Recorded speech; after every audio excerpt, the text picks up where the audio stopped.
Good morning, children. Yesterday we have completed our chapter that is sound, and today I am going to teach you a new chapter that is coal and petroleum. And my today's topic pertains to class 8. So, dear children, before starting the chapter, let's take a look on what are resources. So, resources are anything which is used by humans for his survival and welfare can be called as resources. So resources क्या होते हैं? resources कोई भी ऐसी चीज़ होती है जो humans अपने benefit के लिए इस्तेमाल करते हैं, जिसमें humans अपनी needs को satisfy करते हैं. तो ऐसी सारी चीज़ों को हम resources बोलते हैं. For example, sunlight है, water है, air है. Okay. So next, resources are categorized into two types. One is natural resources, second is man-made resources. So what are natural resources? Those resources which are obtained from nature. As the word natural resources indicates, those resources which are obtained from nature. ऐसी कोई भी resources जो हमें nature से मिले उन्हें हम natural resources कहते हैं. For example, sunlight, soil, water, air. Second is man-made resources. As the word man-made indicates, which are made by man. ऐसे resources जो human beings ने खुद बनाए हो. So those resources which are made by man. For example, plastic, cement, glass, paper, rubber, roads.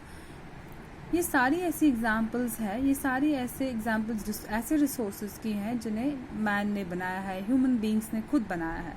So these resources are called man made resources. Moving onwards, next is types of resources. So there are two types of resources.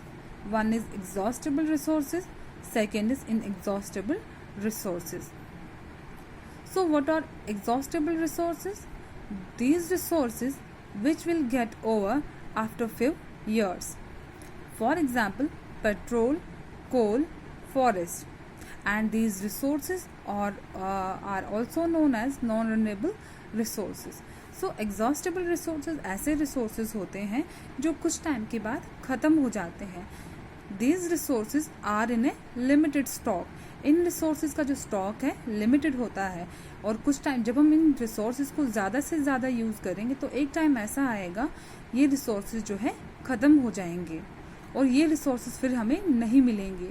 So we have to use this resources in a judicious way so that we can use it in the future. हमें इन resources को एक properly use करना है, judiciously use करना है so that हम इनको इन फ्यूचर भी यूज़ कर पाए.